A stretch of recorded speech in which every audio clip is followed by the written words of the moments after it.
A partir de agora, você assiste Verdade e Vida. Um programa da Igreja Presbiteriana do Brasil. Eu tenho um convite muito especial para o seu coração. E este convite está estendido agora à sua família. Gostaria muito que você continuasse conosco para participar da mensagem que Deus tem para você. Vamos conversar sobre o julgamento de Jesus Cristo, Filho de Deus. Ele foi preso, ele foi condenado e sentenciado à morte, morte de cruz, para que você e eu pudéssemos ter a vida eterna. Esta é uma mensagem que pode fazer diferença na sua vida e transformar o rumo da sua história. Eu estou esperando você para partilharmos juntos desta mensagem. Verdade e Vida. Uma palavra de esperança para um mundo em crise.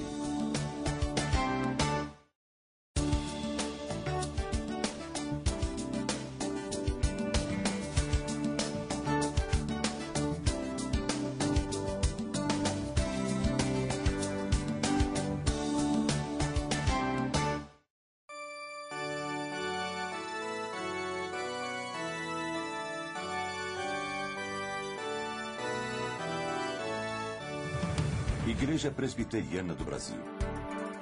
147 anos de existência. 63 sínodos.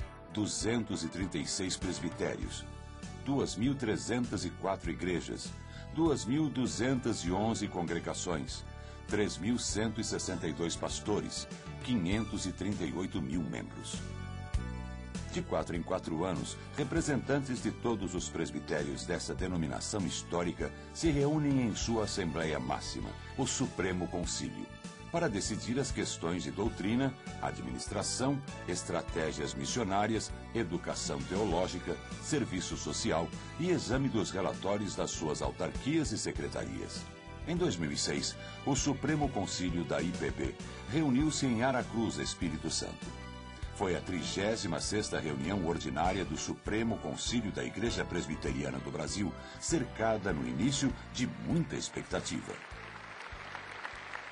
Cerca de 900 delegados e outros representantes de todas as regiões do Brasil e centenas de presbiterianos se reuniram no auditório do Centro de Convenções Antônio Oliveira Santos, do Sesc Praia Formosa, em Aracruz, no Espírito Santo, no dia 16 de julho, para a abertura da 36ª reunião ordinária do Supremo Concílio da Igreja Presbiteriana do Brasil.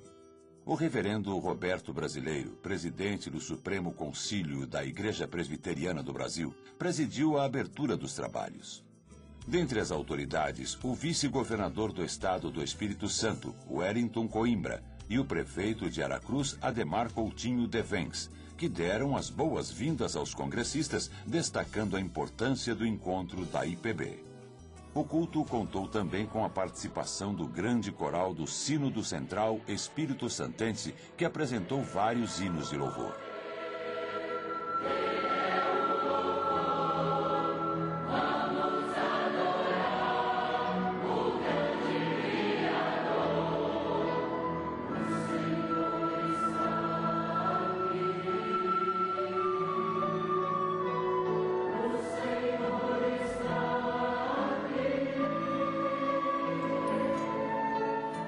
Marcas distintas do homem de Deus.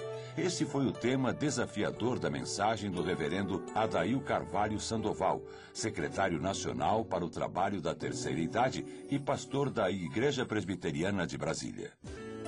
Os trabalhos da 36ª reunião do Supremo Concílio da Igreja Presbiteriana do Brasil foram iniciados na segunda-feira, dia 17 de julho, com uma devocional que contou com várias participações musicais. Depois, os candidatos presidenciáveis, reverendos Roberto Brasileiro, Guilhermino Cunha e Silas Cunha de Menezes, tiveram a oportunidade de fazer um pronunciamento durante 5 minutos para apresentar seus projetos para a IPB. O reverendo Roberto Brasileiro foi reeleito para um novo mandato de 4 anos para a presidência do Supremo Concílio da IPB, com 589 votos. O reverendo Silas Cunha de Menezes, com 417 votos, foi eleito vice-presidente.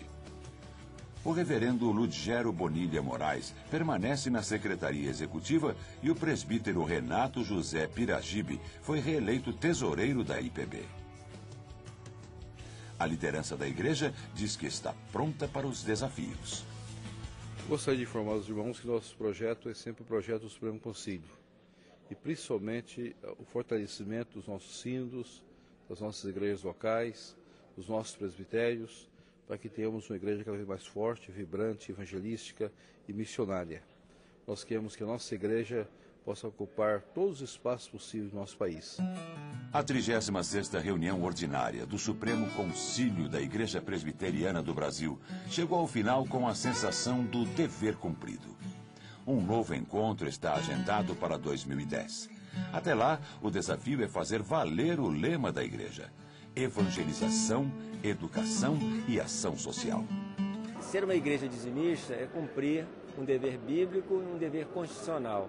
E os benefícios oriundos dessa ação da igreja do conselho é muito grande, porque nós somos uma federação de igrejas e, consequentemente, quem arrecada mais vai ajudar aqueles que arrecadam menos. E isso nós nos ajudamos de norte a sul do país. Então, a nossa palavra final seria essa, de que um apelo para que todos tivessem consciência e de que na sua igreja, independente da arrecadação dela, do tamanho dela, do nível social, econômico ou escolar de cada membro, é possível enviar essa contribuição à tesouraria, a uma tesouraria central e daí derivar benefícios a todo o Brasil. Olha, a mensagem é uma mensagem de otimismo, uma mensagem de esperança, uma mensagem de pacificação, uma mensagem de solidez doutrinária.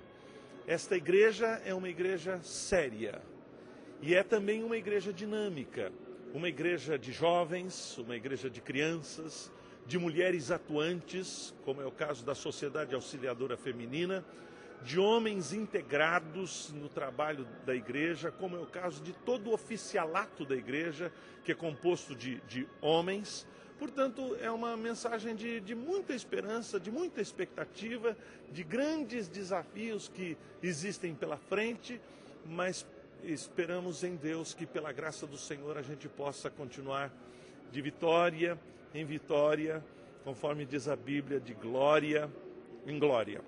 Nós gostaríamos de convidar todos os irmãos da Igreja Presbiteriana do Brasil a participar mais da vida da Igreja Presbiteriana do Brasil, orando em primeiro lugar e cada um contribuindo na medida do dom que Deus lhe deu.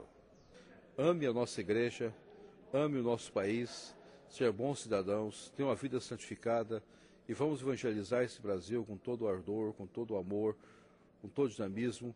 Tenhamos sociedades internas firmes e sejamos um povo autêntico naquilo que cremos, naquilo que vivemos e na postura ética como cidadão brasileiro.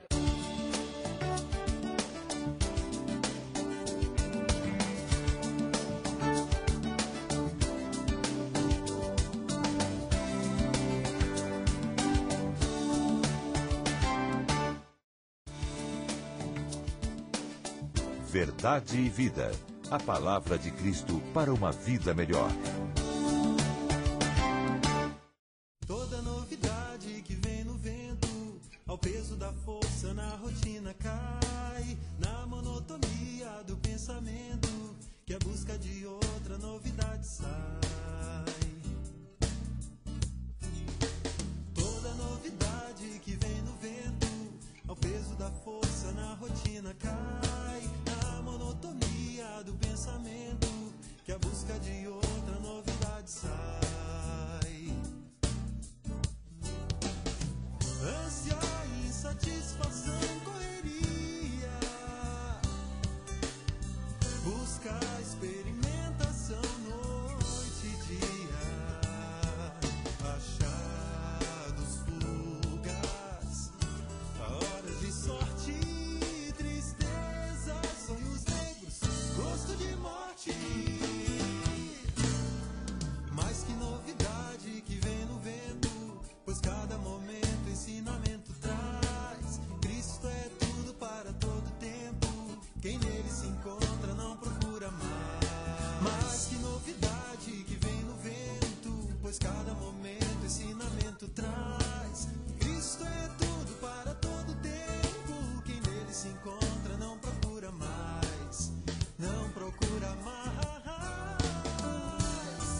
Verdade e Vida.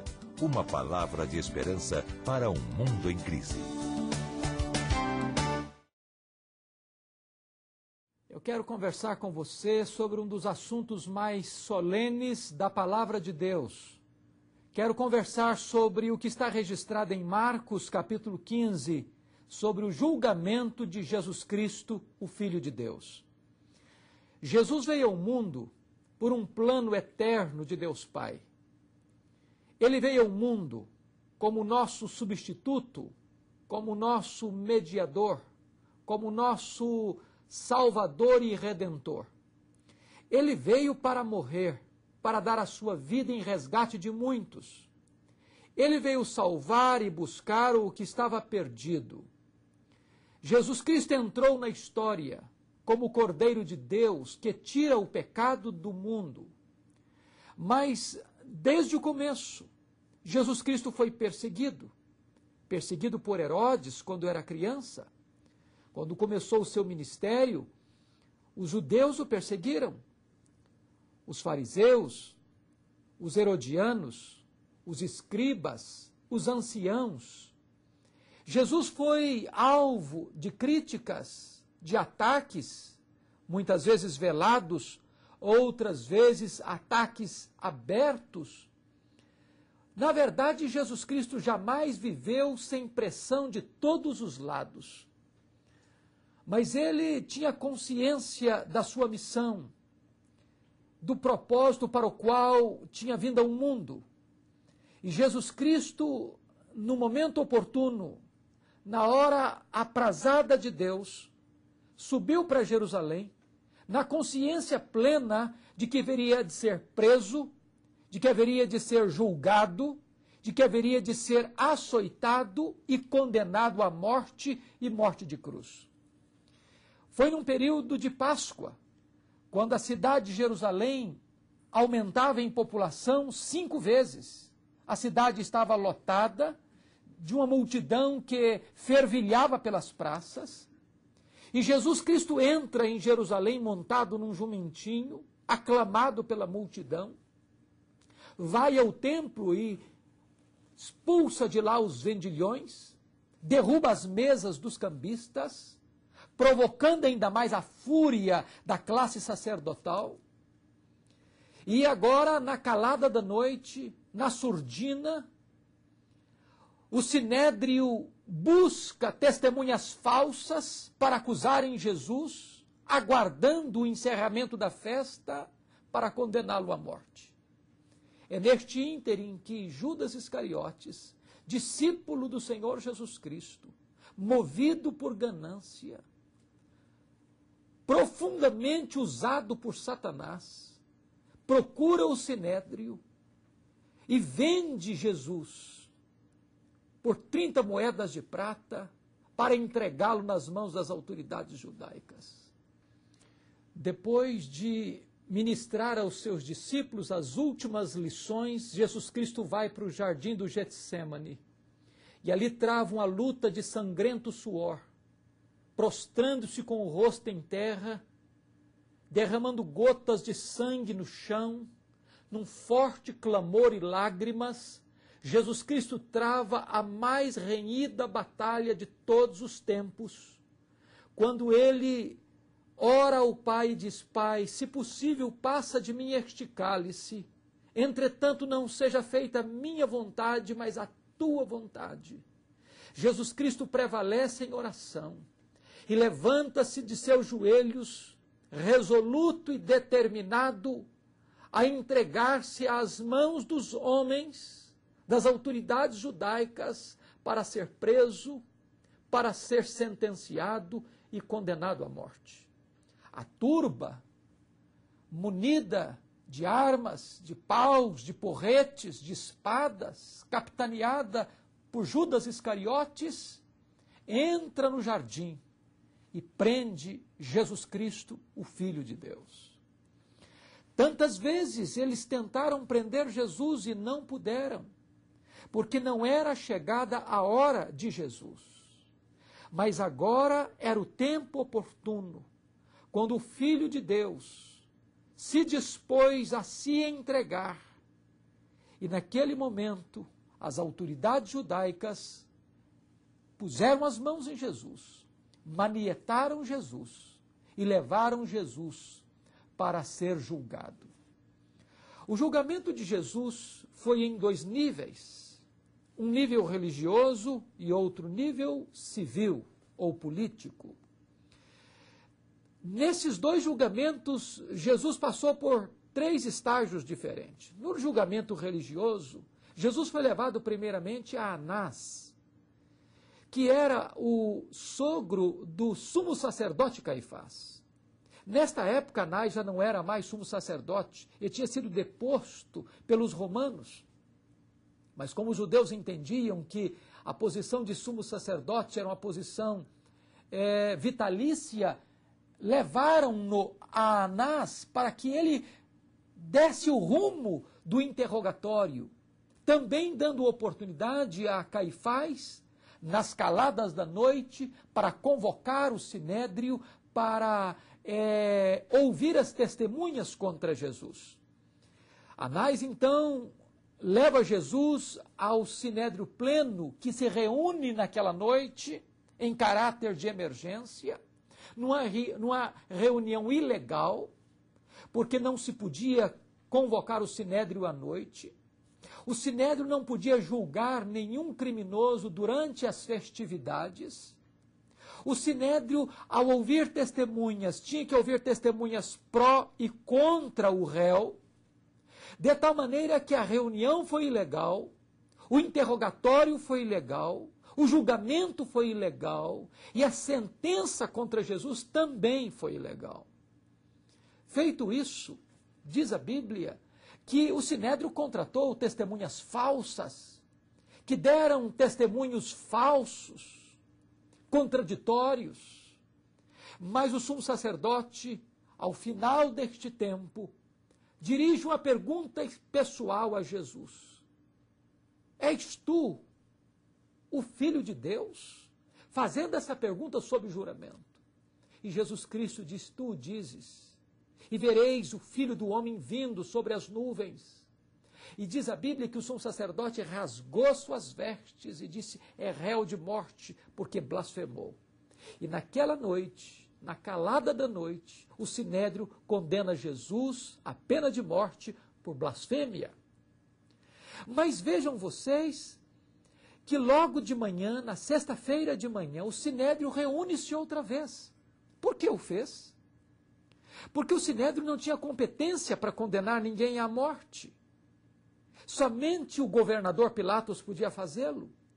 E eles se reúnem logo de manhã, na sexta-feira, porque o crime de que acusavam Jesus era um crime religioso. Blasfêmia, esta acusação não ia encontrar ressonância diante do pretório de Pilatos.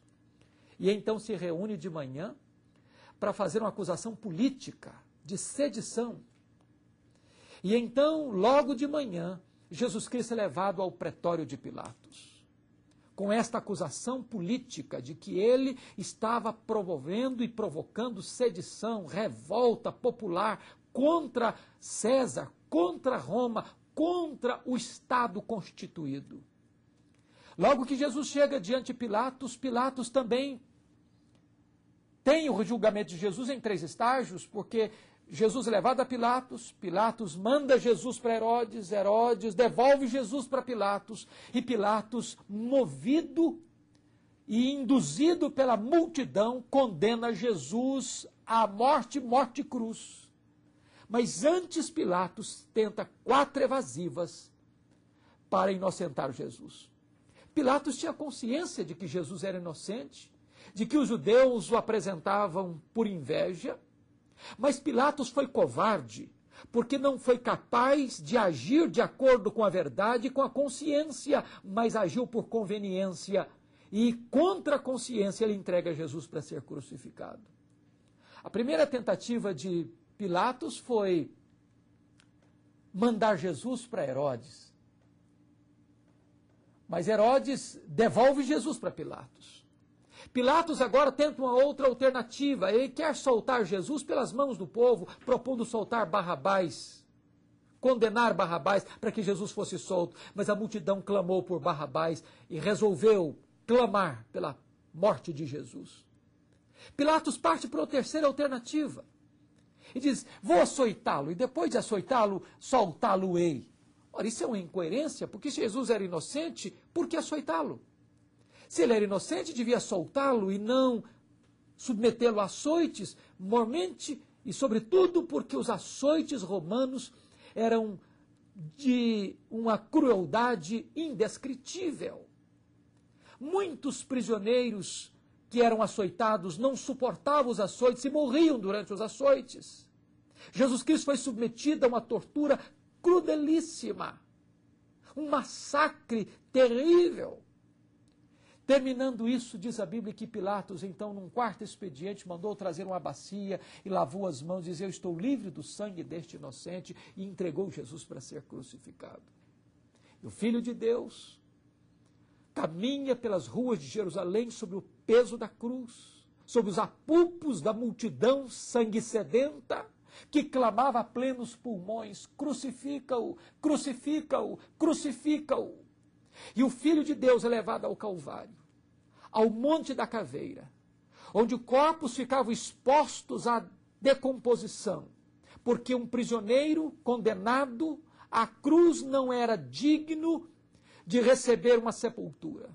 E Jesus Cristo, Filho de Deus, o Criador do universo, sob vaias, gritarias, zombarias e escárnio, vai para o Monte da Caveira, para o Gólgota, onde é estendido sobre um lenho maldito, é pregado numa cruz, em meu lugar, em seu lugar. Naquela cruz, Jesus Cristo foi pregado. E quando ele estava estendido entre a terra e o céu, ele foi escarnecido pelos transeuntes, ele foi vilipendiado pelas autoridades judaicas, e diz a Bíblia que até mesmo os dois ladrões que estão crucificados com ele também zombam dele. Foi uma dor tão cruel que até o sol escondeu o seu rosto. As trevas se fizeram do meio-dia às 3 horas da tarde. Mas naquela hora de agonia profunda, quando Jesus Cristo se fez pecado por nós, maldição por nós, neste momento Jesus Cristo deu um grande brado e disse, está consumado. O véu do templo se rasgou de alto a baixo e abriu-se um novo e vivo caminho para Deus, de tal maneira que agora você pode ser reconciliado com Deus. Seus pecados são cancelados. Você agora pode se tornar filho de Deus, ter livre acesso à presença de Deus. Você agora pode desfrutar desta gloriosa redenção que há em Cristo Jesus. Ele foi julgado. Ele levou sobre si o pecado que haveria de nos condenar. Ele levou sobre si o peso da nossa transgressão. Ele se fez pecado por nós, ele se fez maldição por nós. Ele morreu a nossa morte para nos dar a vida eterna. A ira de Deus, que deveria cair sobre nós, caiu sobre ele.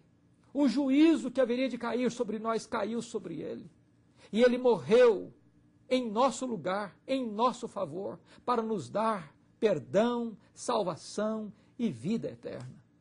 Hoje é um momento extremamente importante na sua vida, quando você pode reconhecer Jesus como seu Salvador, entregar o seu coração a Ele e ter os seus pecados perdoados e cancelados, para que você possa ter a alegria de receber a vida eterna, de ter o seu nome escrito no livro da vida e desfrutar da alegria e da certeza da sua salvação. Que Deus te abençoe e que hoje seja o dia mais feliz da sua vida, da entrega do seu coração ao Senhor Jesus.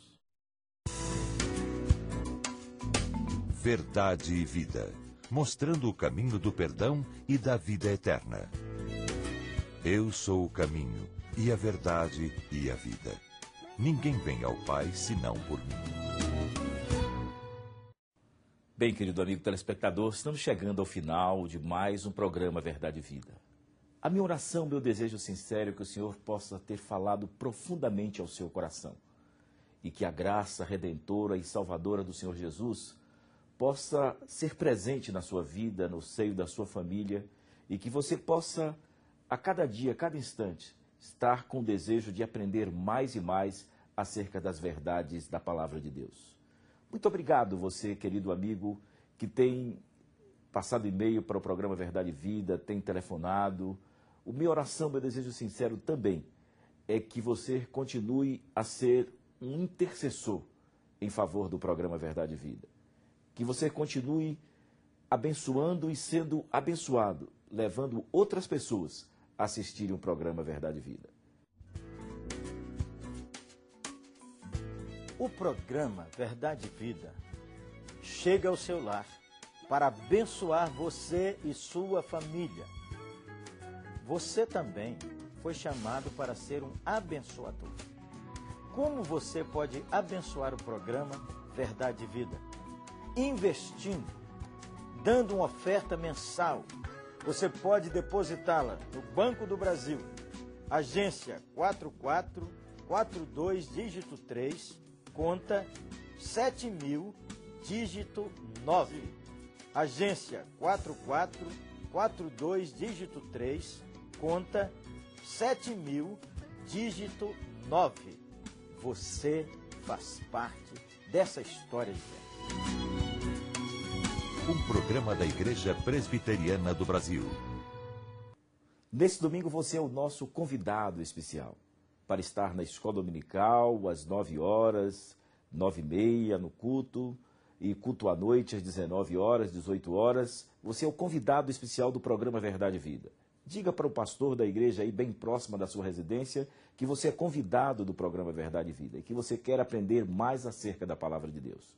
Até o próximo programa, quando estaremos mais uma vez aqui com o programa Verdade e Vida. Até lá e que Deus muito o abençoe.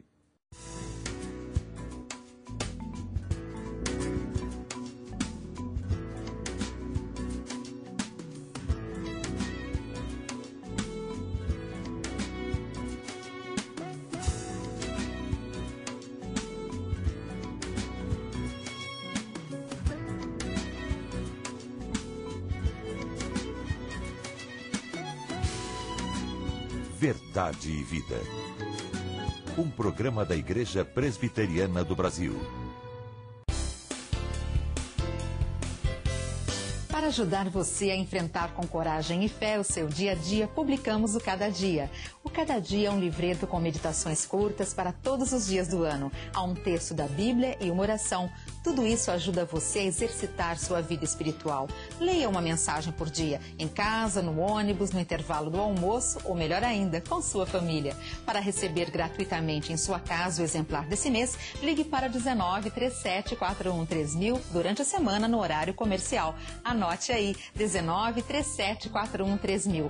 Você pode fazer também sua assinatura do Cada Dia e receber 12 livretos durante um ano. Se preferir, peça seu exemplar gratuito por e-mail cadadia@lpc.org.br. Comece bem o seu dia lendo o Cada Dia.